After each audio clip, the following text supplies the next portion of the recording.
Кутболдун шаардын Борбордук бөлүгүндөгү мектепте билим алуусу үчүн апасы бир топ аракет кылган. Бул үй бүлө жаңы конуштардын биринде турат. Андыктан шаардагы мектепке орношуу оңойго турган жок дейт Кутболдун апасы. Жашаган жери боюнча алат экен балдарды. Анан естественно багы уже тааныштарды издей баштадым, кандай жолу бар башка жактан келген окуучуларга деп. Биз бир 3 жолу келдик го дейм, ошо документтерди сдавать этиш үчүн элечи. Себеби бул жок, анан эми муну даярдагыла, эми тигини даярдагыла. Анан аны барсаң ал документ ошол күнү албай каласың, 2 күн күтөсүң, ушундай кылыпчы. Мисалы үчүн мына 1-класс жартылап калдык уже. Дагы деле документтерин толук бере элек ата-энелер бар да. Бунусу калып калды, тигиниси калып калды деген сыяктуучу, баягы кыргызча эле эмкиди ала келейин, азыр акчам жок болуп атат, кое тур деген сыяктуучу. Негизинен документ топтоо процедуралары татаал деле эмес, керек болсо баардыгы стандартка салынган. Кептин баары ата-энелердин мына ушул стандарттарды билбегенинде. Буга чейин өзүңүздөр билесиздер, ар бир мамлекеттик органдарда, айрым мамлекеттик органдарда, агенттиктерде өздөрүнүн жана спецсчету болгон.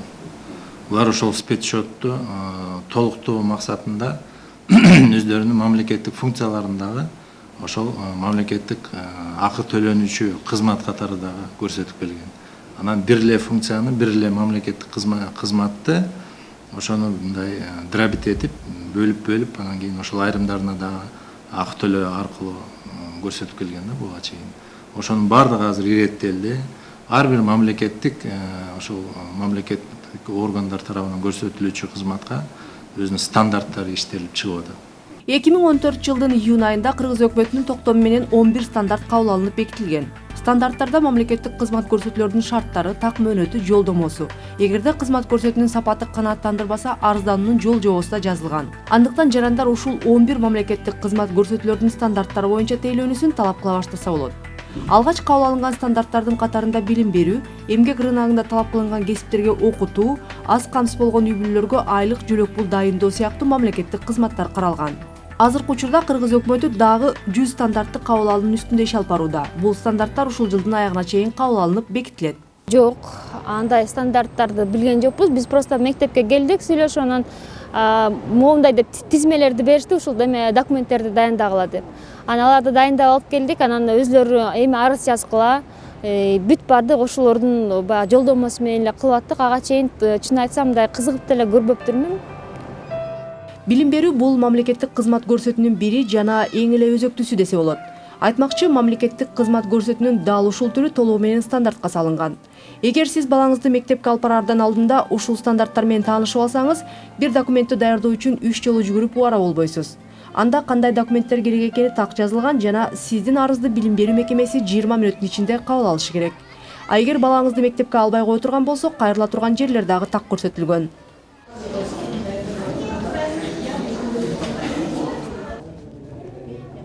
Биз тилекке каршы бат-баттан келебиз. Больницага азыр жаратылышка байланыштуу, эмнеге байланыштуу бат-баттан келебиз тилекке каршы. Но качан келбе, качан келсең очередь күткөнгө туура келет да. Качан келсең очередь, кайсы эшикке барба очередь. Анан бала менен келесиңби, өзүң ооруп келесиңби, температура менен келесиңби, очередь бермей жок бизде. Очередь күтүп, да. Кээде болот 4 саат, 5 саат очередь күтүп, анан кийин киргенге туура келет да. Айла жок, көрүнүп кетебиз. Жеңишкүл Базарбаевага окшоп саргайып кезек күткөн бейтаптарды ооруканада көп эле көрүүгө болот. Аягы бүтпөгөн мындай кезектерден жадаган бейтаптар айласы кеткенде мамлекеттик ооруканалардагы кызмат көрсөтүүнүн бекердигине дагы ыраазы болуп, жеке клиникаларга кайрылууга аргасыз болушат. Мынтип очередь күтө албайсың. Мисалы мен өзүм белимен операция болгом. Грыжаны удалять этип операция болгом. Бир айга чейин эле вызов менен үйгө барат экен, бир айдан кийин келип очередь күтүп турушуң керек экен да. Жүрмөлөп келсең дагы очередь беришпейт да. Анан айла жок, частныйга көрүнүшкө туура келет да. Негизинен жаңы жазылган стандарттар боюнча ооруканадагы кезек күтүү 20 мүнөттөн ашпашы керек. Чынында бул стандарттар азырынча кабыл алына элек. Бирок эртең бүгүн өкмөт башчы кол коюп, кагаз жүзүндө кабыл алына турган болсо, бул турмушка кантип ашат деген суроо бар. медициналык мекемелерде ушул типтүү стандарттар илинип турат. Кайсы жерге кайсы телефонго чыгып, кайсыл врачтардын тизмесинен бери бул акылуу же акысызбы ошонун баары илинип ушу иштелип чыкты да. Анан ошо биздин жарандарыбыз же болбосо ошол эле пациенттерибиз келерден мурун записке регистратурага звонить этишип, баягы өзүнүн качан кайсыл убакта кайсыл врачка жазылаарын эртерээк жазылып алышат дагы. Ошол ушундай механизмди иштеп, баягы очередь болбосун деген ниетте ушундай жасап чыктык да. Алыскы райондордо телефондор жок жерлерде бул эми биз ошол эле руководительди обязывать этип атабыз да. Сиз эгерде ошондой бир жагдайлар түзүлө турган болсо, анда ошол руководитель өзү барып кайсыл врач, тигил врачты же болбосо, бул эми эгерде график менен иштеп аткан врачтар болсо, баягы өзү жагдайды түздөш керек да, баягы эгерде бир эле врач болсо, анда экинчи врачты да чыгарып, ошол очередти кылбаганга ошондой бул ошол руководитель, ошол мекеменин, медициналык мекеменин руководителине түздөн түз милдеттендирилди да. Бирок маселе эки жактуу. Стандарттардын иштеп кетүүсү бир эле өкмөттүк өкүлдөрдөн көз каранды эмес. Буга жарандардын дагы жоопкерчилиги чоң. Запись менен деп эме кылып атсак, айтып атсак, ошол механизмди дагы жарандар кабыл алышып, эртерээк записке же болбосо регистратурага обращаться, же болбосо ошол эле врачтар менен сүйлөшүп алышып, телефон мененби, же болбосо ошол эле жетекчи менен сүйлөшүп алышып, анан ушундай кайрылуу. Анткени ар бир эми стандарт ойлоп чыккан, жазылып чыккандан кийин ошол эле биз айтып аткандай кезек күтүүнү өтө узакка создурбагандай кылып, ошол жарандардагы ошол биздин айткан көрсөткөн стандарттагы көрсөткөн жоопкерчиликтерди дагы кабыл алса дегенбиз. Бул жумуш эки тараптуу болуш керек да. Өкмөт тараптан биз нормаларды чыгардык, укуктук базаны түзүп атабыз. Бирок жаранды коом тараптан ушул тармакты мониторинг жүргүзүш керек. Бирок өзүңүздөр жакшы билесиздер, мониторинг жүргүзүш үчүн ушул тармакты толук маалымат болуш керек, байганда кандай жүрүш керек, эмне кылыш керек. Мына мисалы бир эле мисал келтирейин, стандарттарда биз мамлекеттик кызмат көрсөтүүнүн талаптарын койгонбуз. Эң негизги талап бул мамлекеттик кызмат көрсөтүүдө кандай документтер керек. Кандай документтер керек, ошол документтердин тизмесин, толук тизмеси ушул жерде бекитилген. Канча мөөнөттө ушу мамлекеттик мекеме жарандарга канча мөөнөттө көрсөтүш керек мамлекеттик кызматты. Кандай жолдору менен жарандар деген ошо мамлекеттик кызматка кандай жолдору менен баягы өзүнүн талаптарын коюу жолдору да бар да ушул стандарттардачы. Чынында эле кандай гана мамлекеттик мыйзам, кызмат көрсөтүү стандарты болбосун өз алдынча иштей бербейт. Биринчи кезекте талап болуш керек. Талапты ким кое алат? Албетте атуулдар. Бирок атуулдар алды менен эмнени талап кылаарын билиши керек.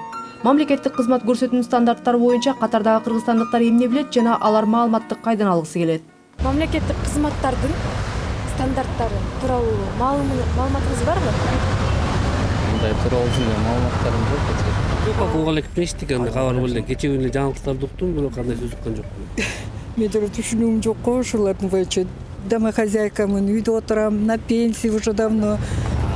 Маалымат жок. Эгер сиз ошол көрсөтүлгөн стандарттан тышкары, эгер ошол белгиленген мөөнөттөн көбүрөөк, эгер ошол кезекте туруп же болбосо ыңгайсыз акыбалда, ыңгайсыз шарттарда ошо кызмат көрсөтүлө турган болсо, сиз алар менен соттошуу аркылуу же болбосо өзүңүздүн укугуңузду коргой аласыз мыйзамдуу түрдө. Ошол кызмат көрсөтүүчү органдын жетекчиси, ошол кызмат көрсөтүүчүлөр, жооптуу кызматкерлер бардыгына ошол жоопкерчилик каралган. Азыркы учурда андай жок болчу буга чейин. Жалпысынан Кыргызстанда мамлекеттик мекемелер жарандарга 400гө чукул кызмат көрсөтүшөт. Анын ичинен 160-ы акысыз. Бул эми билим алуу, саламаттыкты чыңдоо, документтерди алуу жана башка кызматтардын түрлөрү. Айтмакчы, бул мамлекеттик кызмат көрсөтүүнүн кыскартуулардан кийинки саны башта 21 миңге жакын болгон. Жакшы окуган үчүн бияк жакшы аябай. Нелер бар мектепте? Мектепте спорт зал бар, бирок күйүп калганда, медпункт, китепкана, көп кабинеттер бар. Билим берүүнүн сапаты деле стандартка салынганы менен биздин каарман Чолпондун деле андан кабары жок. Эгер ага кайрыла турган болсок, класс, бөлмөлөр санитардык талапка жооп берип, спорт зал, медициналык кабинет, китепкана, ашкананын болушу талап. Класстарда кийим илүүчү шкафтар дагы сөзсүз болушу керек. Кутбол окуган мектепте дээрлик мунун баары эле бар. Андыктан ага окуган жагат. Ооба. Окуганда бир нерсе үйрөнөсүң. Анан бой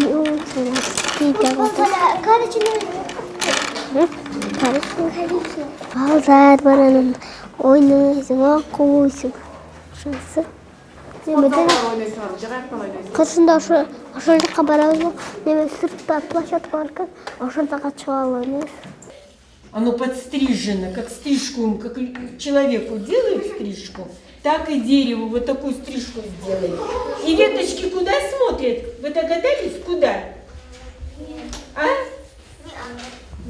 Куда веточки смотрят у этого дерева? Вверх, правильно, одна только догадалась. Билим берүүнүн сапаты дегенде бул имараттын эле абалы эмес. Мугалимдердин квалификациясы, бир класстагы мектеп окуучуларынын саны, окуу куралдардын жетиштүүлүгү деген сыяктуу чоң талаптар бар. Бирок бул талаптардын толук аткарылып жатканынан Чолпон күмөн санайт. Жок, андай чын айтсам баягы кызыгып мектепте шарт кандай болуш керек деген мындай кызыгып да сураштырып иликтеп көргөн эмесмин. Биздин класста 28 бала деп айтылган. Анан бирок башка класстарда ошо 43гө чейин бала окуйт деп.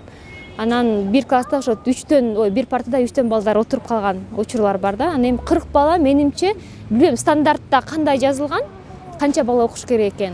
Бирок менин оюмча мындай мугалим даже физически 40 баланы мындай полный охват кыла албайт да, менин түшүнүгүмдө. Анан башка стандарттар жөнүндө чын айтсам билбейт экенм. Бизде ошол 1-класска келгенде эме мугалимибиз жок экен. Да, ошол кандайдыр бир себептер менен мурунку мугалим отказ берип, ошол жок экен. Анан биз ата-энелер ызылдап калдык, эмне үчүн мугалимибиз жок? Биз мындай билип кетсек болот эле, ким берет, ким болот? Же болбосо бүгүн бул тиги, эртең башка эме окутканда балдарыбыз кандай болот? Деп ошентип эме кылсак, азыр ким экенин билбей калдым. Мектептин жетекчилигинин бирөө деди, балким завучтардын бири ошол келип бир аз собрание өткөрүп, анан ошондо мындай кыйытып айтты да, унчукпагыла деген сыяктуучу. Унчукпагыла, биз бул маселени чечип беребиз. Эгерде ызылдай бере турган болсоңор, анда бул класс таратып жиберебиз деген эме мындай кыйытты да. Айтмакчы, бул дагы мамлекеттик кызмат көрсөтүүнүн бузулганынын айкын мисалы. Анткени мамлекеттик мекеме кызматкерлери жарандарга сый мамиле кылып, этиканын чегинде сүйлөшүшү керектиги дагы өкмөт башчы кол койгон расмий документте жазылган. Бирок мунун аткарылышы кайра эле келип, атуулдардын өзүнүн активдүүлүгү жана чечкиндүүлүгүнө байланыштуу болууда. Кандай десем, аны мындай талап кылганга дагы кызыкчылыгы жок да, талап кылышынчы. Анткени биринчиден балам жаман көрүп калат дейт, экинчиден жанагындай окусаңар окугула, окубасаңар балаңарды алып кете бергиле деген сыяктуу позиция болушу мүмкүн. Анан азыр эми мектеп аз, балдар көп болуп атпайбы Бишкекте. Анан ошого карап эле ал стандарттарын деле мындай эч ким талап кылбайт. Мектепке балдарды киргизип ошол жакта окуп атканына мындай ыраазы да көпчүлүк ата-эне. Жарандар өздөрү мамлекеттик кызмат көрсөтүү жагында өзүнүн укуктарын так билбесе, өзүнүн укуктарын коргой албаса, мамлекеттик мекемелер стандарттардын аткарылышы дагы бир топ баягындай кыйын болуп калат да. Себеп дегенде сөзсүз жарандар тараптан бул көзөмөлдүк болуш керек. Кээ бир учурларда жарандар айтып калышат, мамлекеттик кызмат алып турган кезде мага мисалы канааттандырбады. Ошол баягы мамлекеттин мекемеси кызмат көрсөтүп жаткан. Бирок кайсы тараптан канааттандырылат? Ошондой деген стандарттар жок да. Ошон үчүн биз мына быйылдан баштап туруп өкмөт тараптан ошол ар бир мамлекеттик кызмат көрсөтүүгө стандарт бекитип атабыз. Ошол стандарттын негизинде анан кийин жарандар толугу менен карап чыгып, толугу менен баягы талаптарына туура келип атабы, туура келбей атабы, ошол менен иштесе болот. Мамлекетте ошол тейлөө кызматтарынын санын кескин 21 400 деген бул аябай чоң иш да. Ушинтип кыскартып бергенинин саясий ниети, жакшы ниети деп кабыл алып, биз эл, коомчулук өзүбүз кошулушубуз керек да. Биз күтүп отура бергенде биздин талапты эч ким аткарбайт, эч ким аткара да албайт. Сапаттуу турмушка умтулуу укуктарды билүүдөн жана аларды талап кылуудан башталса керек. жарандар дагы өкмөт дагы бул маселеге бирдей олуттуу мамиле бергенде гана кыргызстандыктар татыктуу мамлекеттик кызматтарды ала алышат. Ал эми мамлекеттик кызмат көрсөтүүнүн сапатын арттыруу үчүн дагы эки тараптуу аракет көрүлүшү керек. Жашоонун сапатын өзгөртүү ар бирибиздин колубузда.